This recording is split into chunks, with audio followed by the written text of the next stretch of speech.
Bismillahirrahmanirrahim.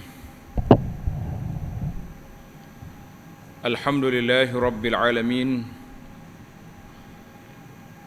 Alhamdulillahi manna ala ibadihi bimawasimil khairat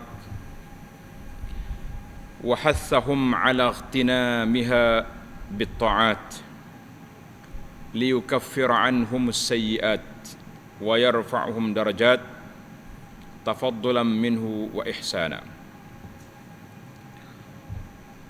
Alhamdulillah, kita panjatkan kesyukuran kepada Allah Azza wa Jalla kerana di saat kita masih lagi dalam musim PKP, kawalan pergerakan ini, kita diberi keizinan untuk melakukan solat berjamaah di masjid. Kemudian dibenar juga untuk menyampaikan tazkirah, kerana tazkirah ini penting. Sebagaimana kerja Kementerian Kesihatan duduk sebut cerita SOP. Siapa orang tua-tua di kampung dia kata, "Mana nak pergi masjid ni ada sup lah," dia kata. Nah, pintu tutup tinggal satu je. Tapi baik dah ada pintu tak buka, kan? Mula banyak hari juga pintu tak terbuka. Ini pintu buka. Alhamdulillah, Allah SWT izinkan kepada kita dapat mengabdikan diri kepada Dia di atas muka bumi ini selagi nyawa masih ada dan peluang masih terbuka. Jadi alhamdulillah para jemaah sekalian, hari ini kita sudah berada 7 hari bulan Zulhijjah. Ingat ke tidak kita ni? 7 Zulhijjah bermakna esok hari 8 Zulhijjah. Kalau kita duduk Mekah, sibuk dah tu. Dia panggil hari Tarwiyah. Dalam bahasa haji, hari 8 tu dia panggil hari Tarwiyah. Tarwiyah ni mana hari orang bersiap, bekala-bekala dia, bawa air-air dia nak pergi mana? Pergi ke Mina. Dari Mina mereka berangkat ke Arafah. Sebab Mina tu duduk tengah, Mekah, Mina, Arafah. Cuma zaman kita hari ni zaman muassasah, dia direct selalu Mekah, Arafah. Jarang-jarang yang ada yang boleh pergi ke Mina, kan? Namun begitu para jemaah sekalian, selepas daripada hari Tarwiyah, ada satu hari lagi, nama dia hari Arafah. Maka hari Arafah ini hari besar bagi orang yang duduk di Mekah, mereka berwukuf. Bagi kita yang duduk di tanah dia luar daripada Mekah, kita berpuasa. Maka di antara agenda besar yang kita kena peringatkan, yang kita kena kempen besar-besaran, iaitulah berpuasa pada hari Arafah. Kalau ada orang lagi nak buat kenduri hari Arafah, kita kata tangguh. Buat jamuan petang sampai ke malam. Mana orang pergi buka puasa rumah dia atau makan. Ni ada lagi masyarakat kita ni, dia terlupa tarikh.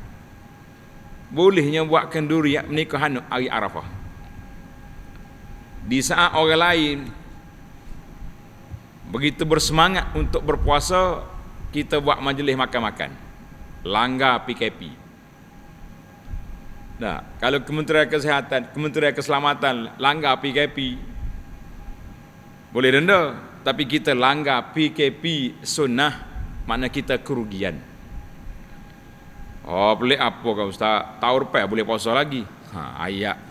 Nah, tahun lepas. Siapa dia jamin kita nak hidup setahun lagi? Tak ada jaminan nak boleh hidup setahun lagi. Hidup tahun ni pun nasib baik muncul. Alhamdulillah. Kan? Di samping kita duduk PKP, tiba-tiba angka positif COVID naik balik. Ini semua peringatan kepada Allah Azza wa Jalla kepada kita para jemaah sekalian. Maka peluang-peluang yang ada, musim-musim yang besar begini, adalah kita ambil amal-amal kebajikan yang besar Allah Ta'ala sebut dalam Quran, ulaika yusari'una fil khairat wahum laha sabiqun. Orang-orang yang saleh, orang yang baik-baik, yusari'una fil khairat, segera mereka, melogak mereka. Buat apa? Pergi mencari kebaikan-kebaikan. Wahum laha sabiqun, dan mereka cepat untuk berada di saf hadapan di dalam melakukan kebaikan. Maka para jemaah sekalian, kita berada di awal bulan Zulhijjah, di mana awal bulan Zulhijjah ini dalam hadis yang sahih Nabi sallallahu alaihi wasallam telah bersabda, "Ma min ayyamin al-'amalu salihu fihinna ahabbu ila Allah min hadhil ayyam." Tidak ada mana-mana hari yang kita beribadat padanya sangat disayangi oleh Allah Azza wa Jalla lebih daripada hari-hari ini. Hari mana? Hari 10 awal Zulhijjah ini. Maka ini dia panggilkan afdalu ayyamid dunia. Hari dalam dunia ini yang terbaik 10 awal Zulhijjah. Ramadan malam-malam yang terbaik. Dia tak belagar waktu. Hak ni siang, waktu malam. Maka kita kena perbanyakkan ibadat kita, kena kebanyakkan zikir, banyak baca Quran, banyak kita berpuasa, dan kita kena banyak sedekah. Yang pentingnya 10 hari terawal ni biar kita perbanyakkan. Biasa orang duduk kempen sedekah di bulan Ramadan, kita kata 10 hari Zulhijjah awal ini juga afdalu ayyamid dunia. Orang yang ada kemampuan, mereka akan pergi haji. Takdir Allah Subhanahu wa taala.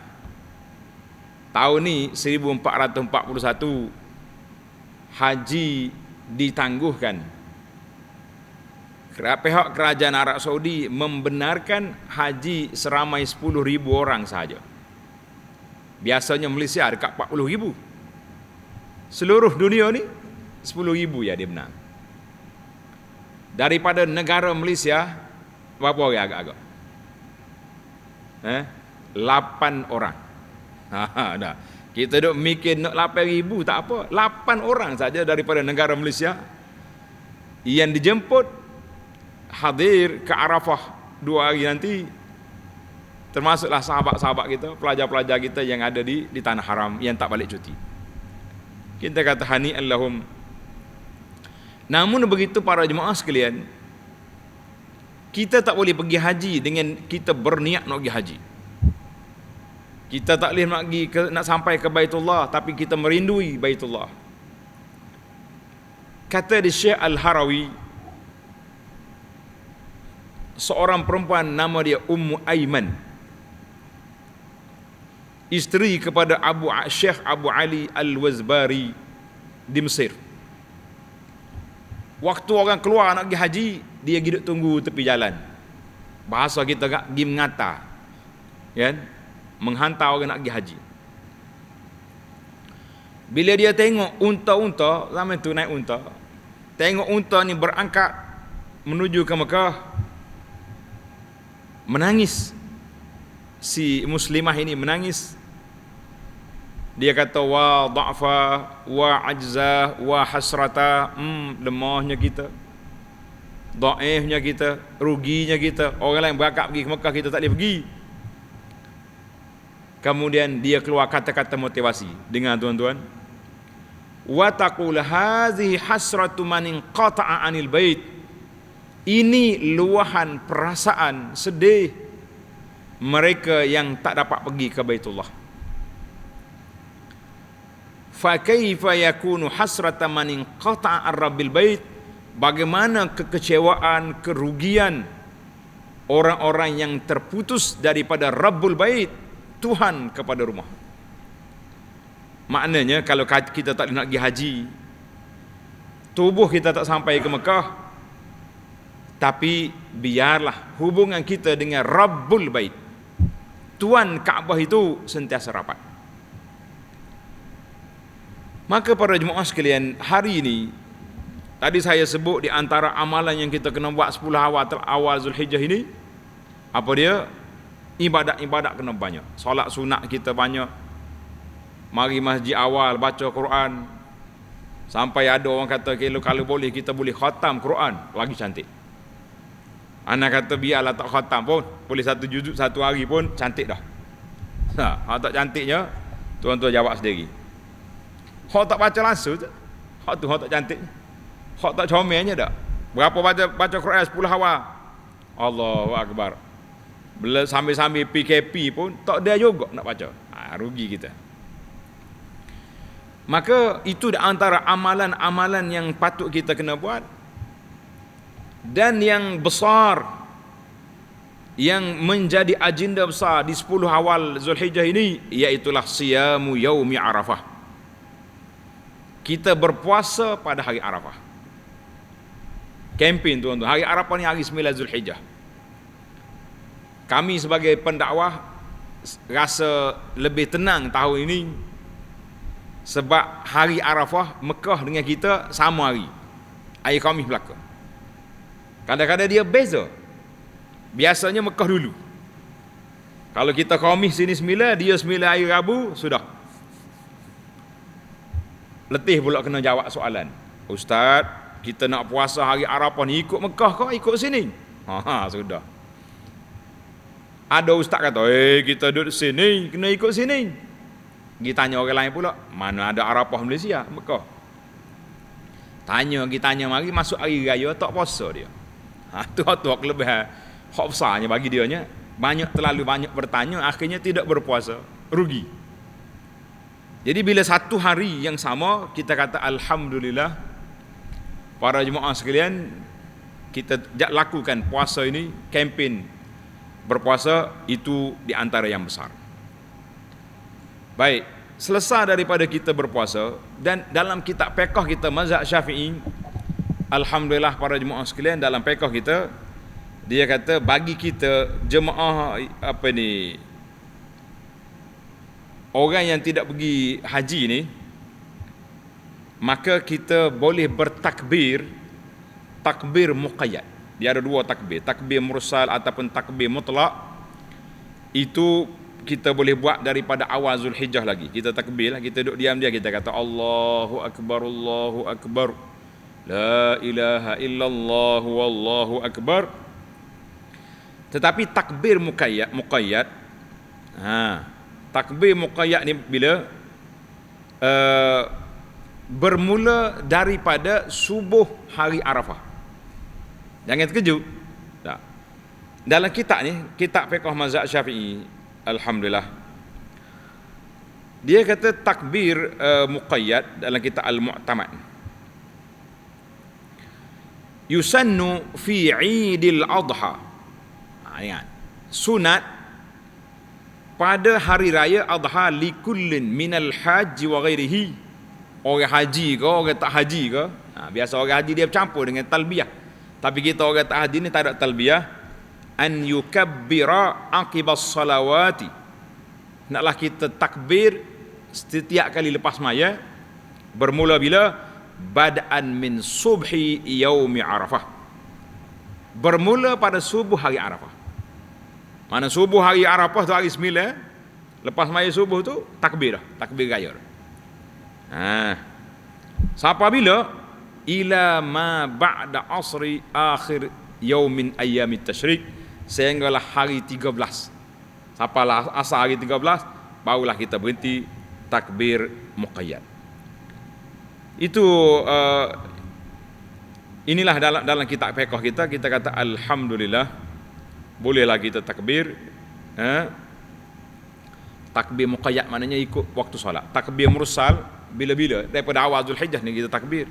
Cuma kita takut terkejut orang, takbir dia tak raya lagi. Tapi kalau sudah dimaklumkan, insya-Allah masyarakat boleh tahu. Bila kita nak mula takbir, iaitulah kita mula pada pagi hari Arafah. Takbir.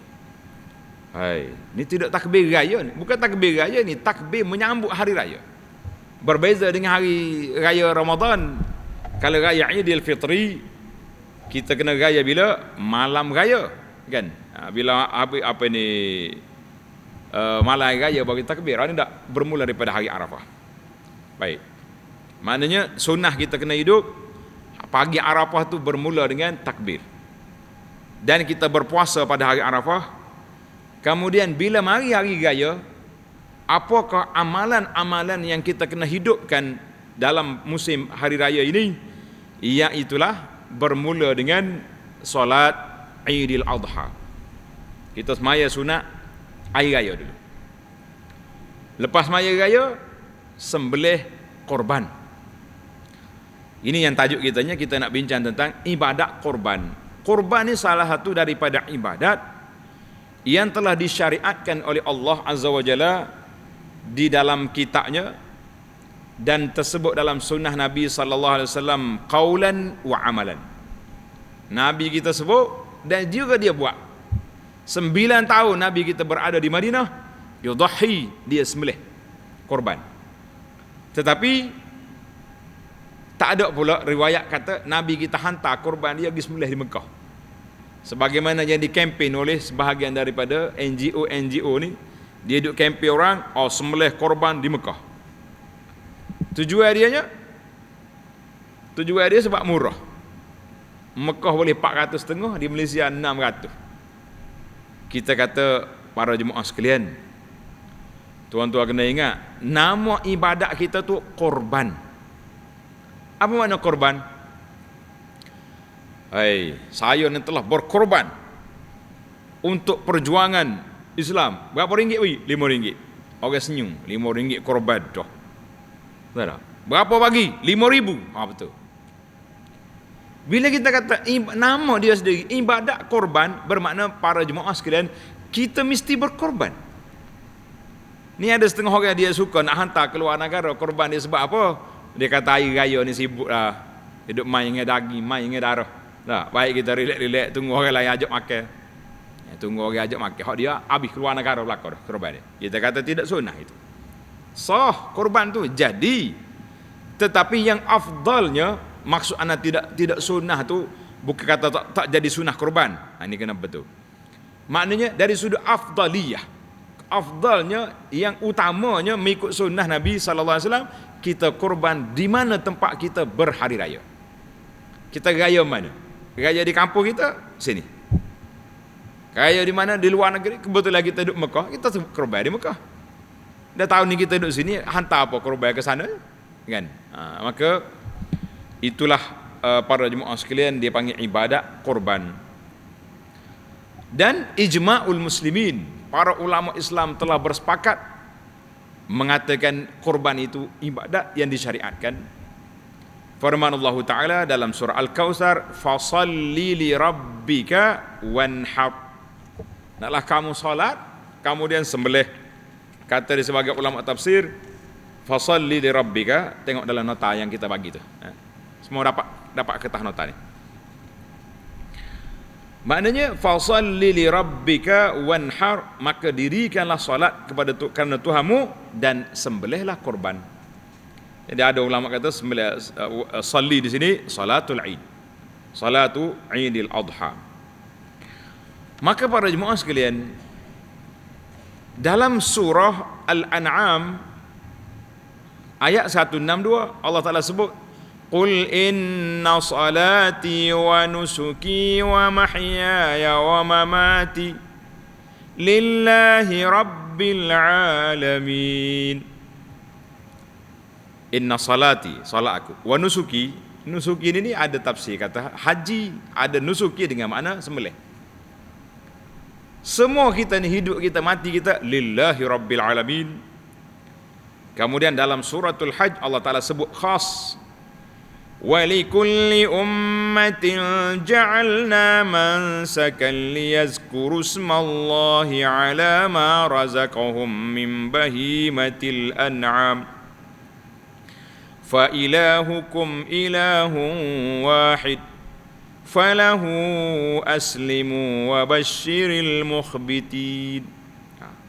Allah Ta'ala sebut, وَلِكُلِّ أُمَّةٍ جَعَلْنَا مَنْسَكًا لِيَذْكُرُوا اسْمَ اللَّهِ عَلَيْهِ. Bagi setiap umat itu ada ibadat-ibadat dia.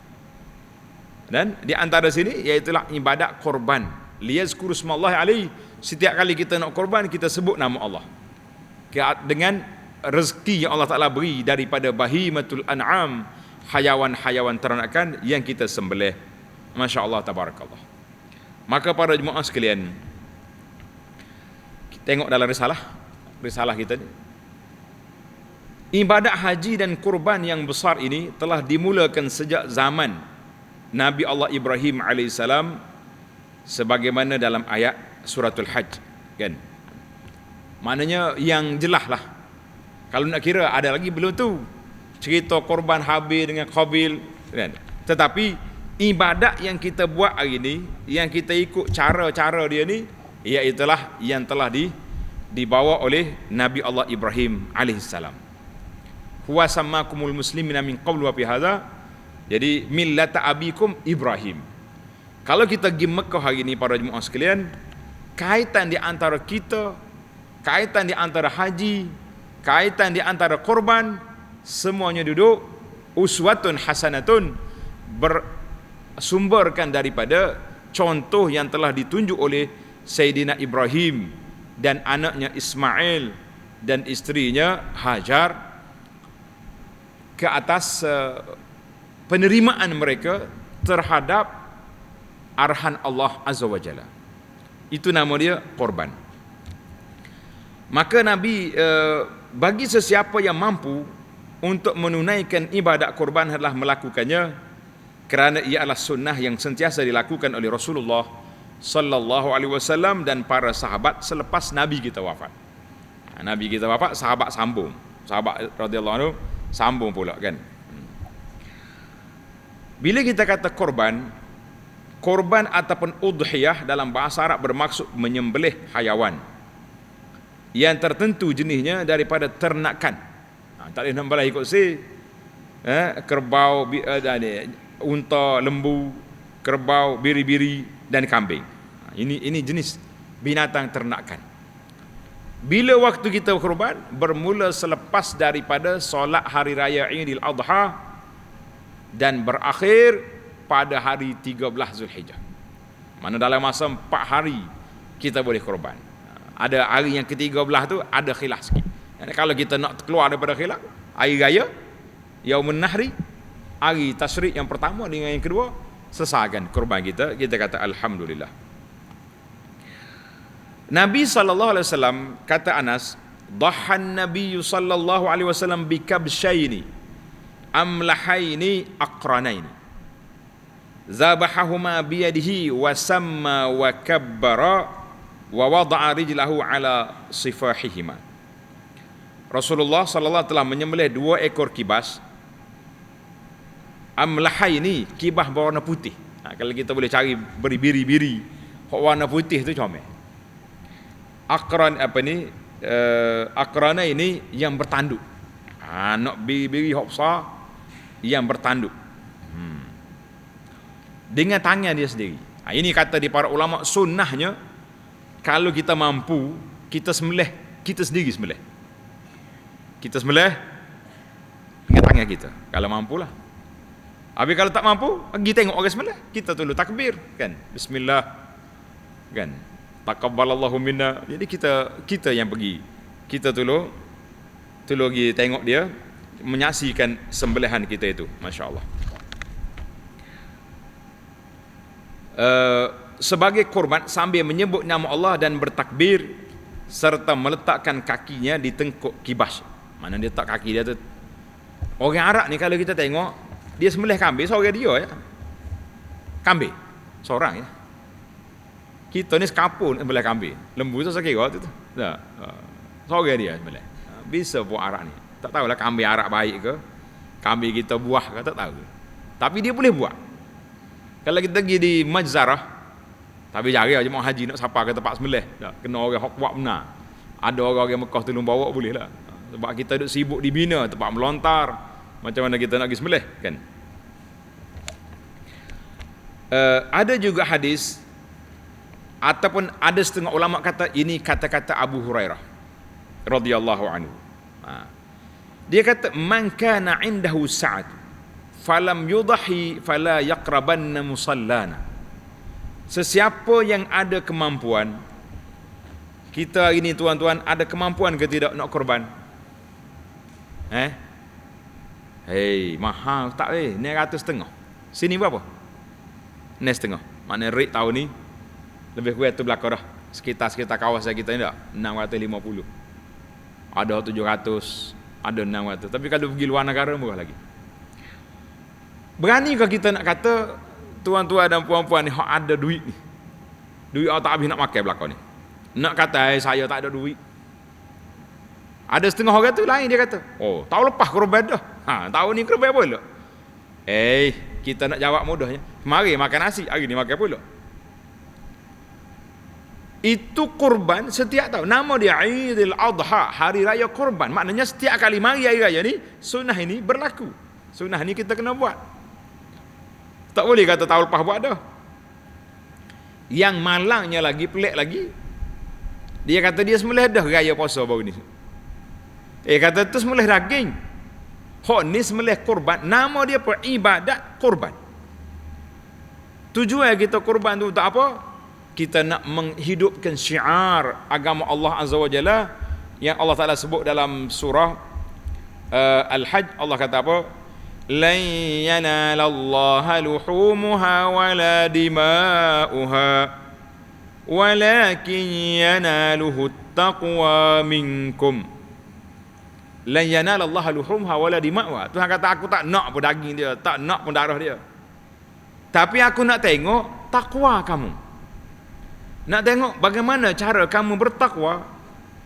Kata di Imam Ibn Katsir dalam tafsir, Allah Ta'ala syariatkan sembelih korban ini supaya kamu sentiasa menyebut nama Allah Ta'ala, dan Allah Ta'ala nak tengok bagaimana takwanya kita kepada Allah. Maknanya kita sembelih ni, kenapa sembelih korban? Allah Ta'ala suruh untuk menyatakan kita ni satu ibadat. Ini saja ibadat, ini di antara ibadat yang dianjurkan supaya kita sembelih, iaitulah ibadat korban kepada Allah. Jangan pula pergi oleh kerana macam zaman dulu ke. Apa-apa orang nak buat zaman dulu, berapa dia kata dia pergi bawa air putih ke pergi bawa air putih, bawa benda ni, ataupun bawa kambing pergi sembelih di kubur. Lah, itu bukan kurban kerana Allah, itu kurban kerana tuk ni, itu bukan daripada ajaran Islam. Kitanya kurban kerana apa? Kerana Allah. Maka kita kena hidupkan sunnah ini. Korban kerana apa? Kerana Allah. Jangan kerana benda itu benda ni. Ada setengah orang dia tak korban dah tahun ni. Pasal apa? Pasal apa? Raya puasa pun ni sembelih dah. Dia kata salah. Tak korban lah tahun ni. Cuti pendek. Anak-anak tak balik. Kita korban kerana Allah, bukan kerana anak kita. Anak nak makan simpan lah sikit, tak ada masalah. Mula-mula Islam dulu Nabi tak benar. Tidak dibenarkan simpan daging korban lebih daripada 3 hari. Kemudian bila Islam dah kuat, orang Islam makin ramai, kan? Dan daging pun sudah banyak, Nabi kata kulu waddakhiru. Makan, simpan. Cuma para ulama kita membahagikan cara pengagihan. Nih, cara pengagihan daging korban. Kita akan baca sekejap kalau sempat. Yang pentingnya, sama ada hadis marfu' atau mauquf, man kana inda'u sa'ah. Siapa dia ada kelebihan harta, makna harta dia cukup lah. Kalau kita baca lagi kitab fiqh, banyak mana nak ada harta ni? Banyak mana nak korban? Dia kata orang yang ada korban, ada duit nak beli korban, kemudian dia ada untuk dia nak makan hari raya tu. Hari raya kedua tu pergi noreh semula minta duit, tak apa. Ni kata saya tak ada duit banyak ni tahun ni. Pasal apa tak ada duit banyak? Tak banyak lah ada. Berapa banyak ada? Tak banyak, 10,000 ya ada sipan ni. Lah, lebih pada cukup dah tu. Kita salah. Fala yaqrabanna musallana, mu jangan mari semaya raya sekali dengan kita. Orang ada kemampuan. Maka kata para ulama, hadis ini merupakan satu teguran ataupun ancaman kepada orang yang berkemampuan tapi tidak mau melakukan korban. Masya Allah tabarakallah. Kita ada kemampuan tapi tak mau korban, ataupun alasan-alasan yang pelik ni lah. Meleh dah baru ni. Allah baru ya meleh. Baru yang nikah anak boleh syawal baru ni. Tak kena meleh pula ni. Kita kata lah. Ataupun alasan tak korban tahun ni sebab cuti pendek, PKP punya pasal, anak tak balik, kita kata tidak. Alhamdulillah para jemaah sekalian, kita korban. Cuma cara agihan daging tu ada disebut dalam kitab kita kata, cara pengagihan daging korban menurut fiqh manhaji. Ini kitab fiqh mazhab Syafi'i. Jika melakukan korban sunat, harus bagi orang yang berkorban memakan sebahagian daging korban dan dengan syarat disedekahkan sebahagiannya. Tak apa.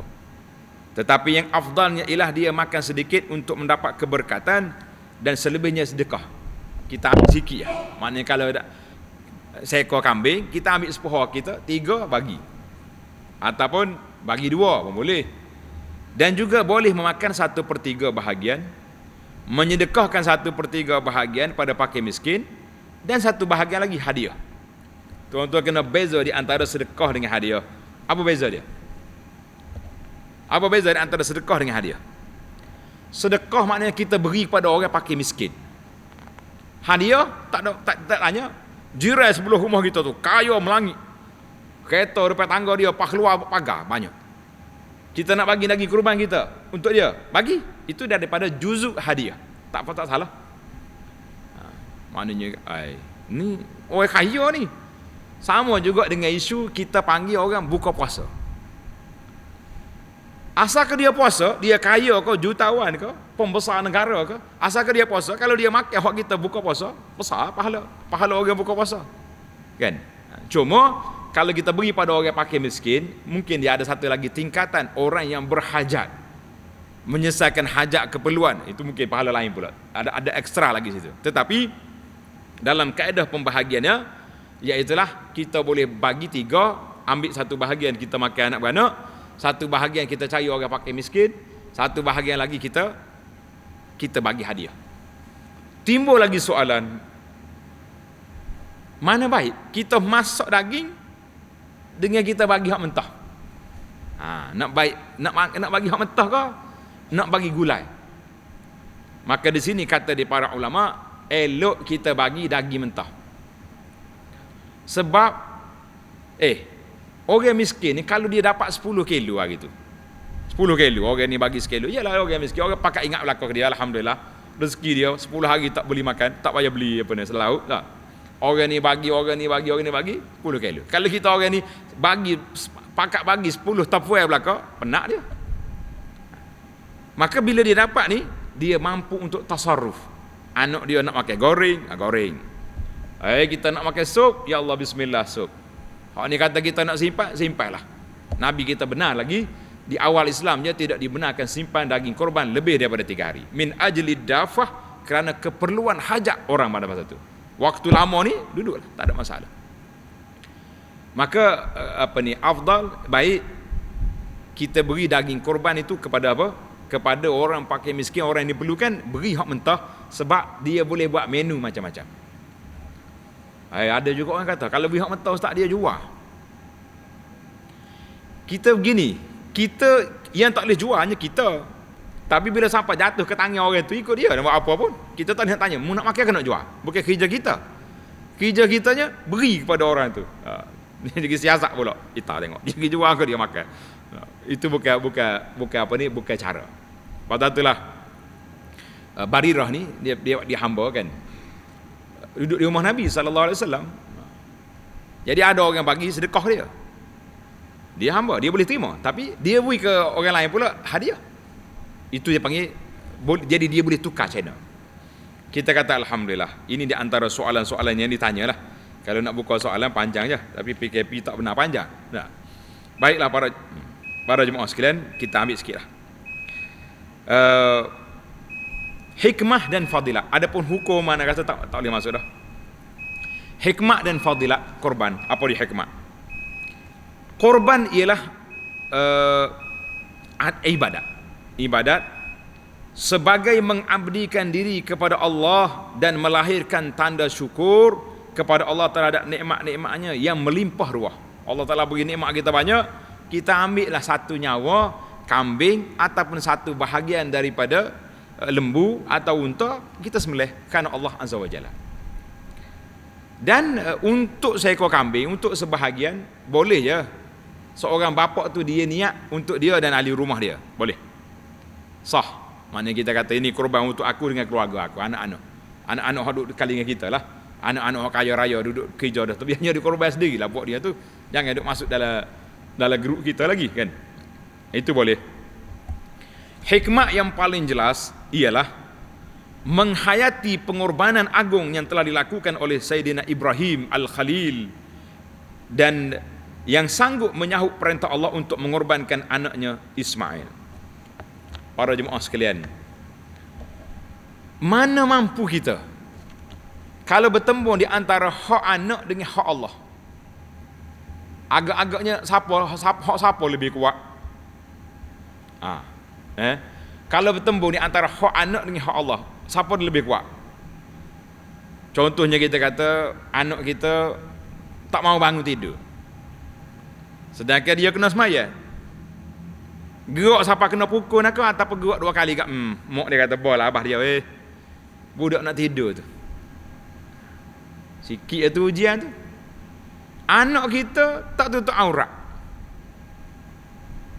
tapi oleh kerana dia pangkat besar, akaun tak putus.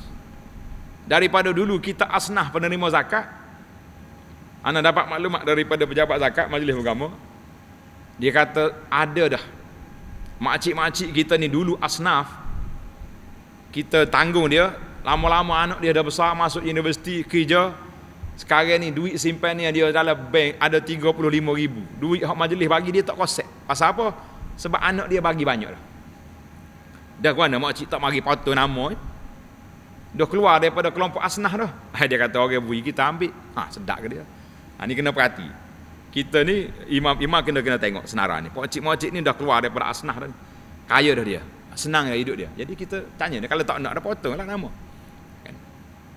Kadang-kadang kita nak korbankan nasihat kita kepada anak-anak tak mampu.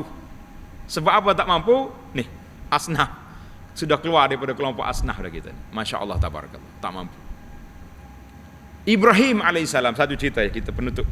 Tuan-tuan bacalah risalah ni, kan? Insyaallah ada faedahnya di sini. Nabi Ibrahim contoh yang paling agung bila dia mari mana? Mari ke Mekah setelah anak dia besar. Nabi Ismail besar. Tiba-tiba dia kata, ya bunayya inni ara fil manami anni azbahuk. Ya ilaha illallah. Wahai anak, ayah anda tengok dalam mimpi aku sembelihmu. Bayangkan kalau orang lain celek betul mata bahasa orang tua ni, aku kecil dulu mari lepas sini, besar mari nak sembelih pula. Silap-silap ayah dia makan nyepak. Tak. Ismail Nabi, Allah pilih dia. Ismail kata, ya abati fa'al ma tu'mar satajiduni insyaallahu minas sabirin. Ayah, silalah. Ayah akan dapati insyaallah saya ni sabar. Falamma aslama wa tallahu lil jabin, Ismail dah menyerah diri untuk disembelih. Wa nadainahu ayya Ibrahim qad saddaqtur ru'ya. Ibrahim, betul mimpimu itu tak salah. Maka darjat tinggi Allah Ta'ala pilih dua beranak ni dari sudut pengorbanan, menghayati syariat Allah Azza wa Jalla.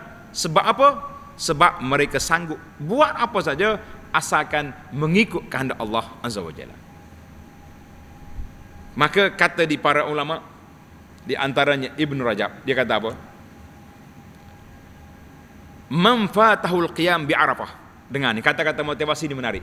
Man fatahul qiyam bi Arafah, siapa yang tak mampu nak pergi wukuf di Arafah, falyaqif inda hududillah. Biarlah kita wukuf di sempadan batasan Allah Ta'ala. Tuhan kata hak ni halal, kita ambil. Hak ni haram, stop.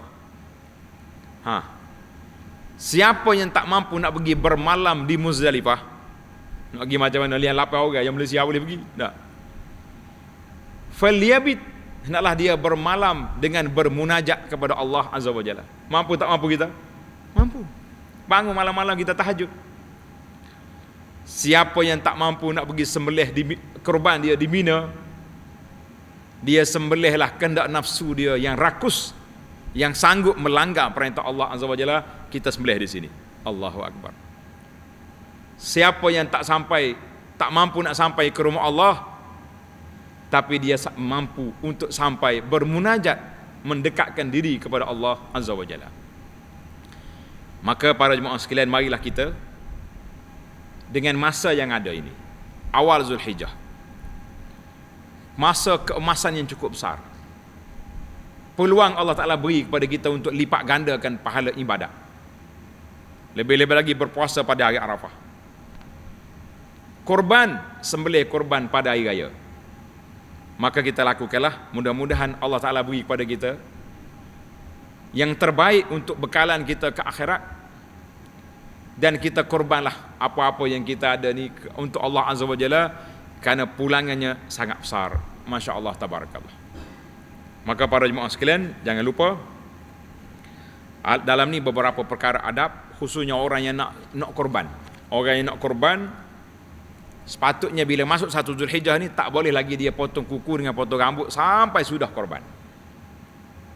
Ada orang tanya, Ustaz, saya baru dengar hadis ni, tapi saya potong kuku dah, sah ke tak sah korban saya? Kita kata bukan sampai peringkat tidak sah, tapi sunnahnya jangan kita potong kuku dengan rambut bila kita nak korban.